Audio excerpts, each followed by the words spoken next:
రాజకీయాల్లో జగన్మోహన్ రెడ్డి గారు ఎంత సంచలనమో మనకు తెలిసిన విషయమే. అయితే కూటమి ప్రభుత్వం నుంచి పదే పదే ఏమంటుంటారంటే ఆంధ్రప్రదేశ్ రాజకీయాలలో జగన్మోహన్ రెడ్డి పని అయిపోయింది. జగన్మోహన్ రెడ్డి కేవలం వచ్చేసి పులిందలకు ఎమ్మెల్యే మాత్రమే. అసలు ఎమ్మెల్యేకు అసలు ఇంత సెక్యూరిటీ ఎందుకు అది ఇది అని చెప్పేసి చాలా పెద్ద ఎత్తున విమర్శిస్తుంటారు.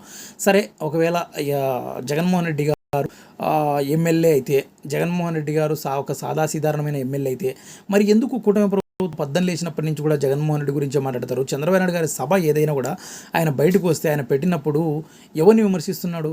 జగన్మోహన్ రెడ్డి గారిని కదా. జగన్మోహన్ రెడ్డి కేవలం ఎమ్మెల్యే అయితే ఆయన విమర్శించాల్సి ఉంది.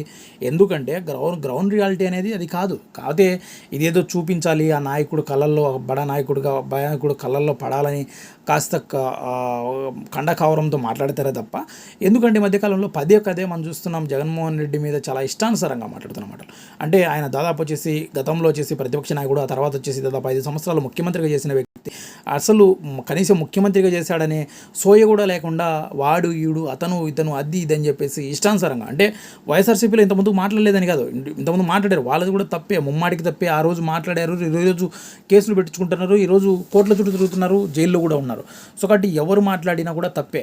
ఎవరైనా కూడా ఒక రాష్ట్ర ప్రజలు, యావత్ రాష్ట్ర ప్రజలందరూ కూడా ఒక వ్యక్తిని ముఖ్యమంత్రి చేశారంటే కూడా అది గౌరవం ఇవ్వాల్సిందే. మనకి ఇష్టం ఉన్నా లేకపోయినా కూడా ఈ 5 సంవత్సరాలు చంద్రబాబు నాయుడు గారు మనకు ముఖ్యమంత్రి, ఆ ముఖ్యమంత్రికి మనకు గౌరవం ఇవ్వాల్సిందే. సో కాబట్టి జగన్మోహన్ రెడ్డి గారు కూడా ఈ 5 సంవత్సరాలు మన ప్రతిపక్ష నాయకుడే. ఆయనకు తప్పకుండా మనకు నచ్చకపోయినా కూడా ఆయన ప్రతిపక్ష నాయకుడు మాత్రమే. ఆయన ప్రతిపక్ష నాయకుడు కూడా ఎప్పటికి కూడా.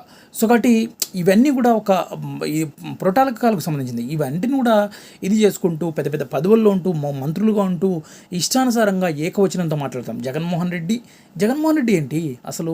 జగన్మోహన్ రెడ్డి లాంటి వ్యక్తి దాదాపు వచ్చేసి యావత్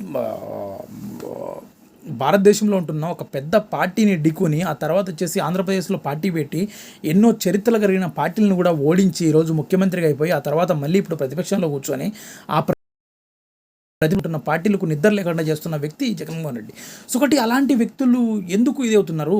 చంద్రబాబు నాయుడు గారు కావచ్చు, జగన్మోహన్ రెడ్డి గారు కావచ్చు, ఎవరికైనా కూడా వాళ్ళకు, ఎందుకంటే వాళ్ళ పార్టీ లిస్టులలో వాళ్ళు చాలా కష్టపడి ఉంటారు. సో ఒకటి వాళ్ళని అంత అవహేళనగా మాట్లాడాల్సిన అవసరం ఏంది?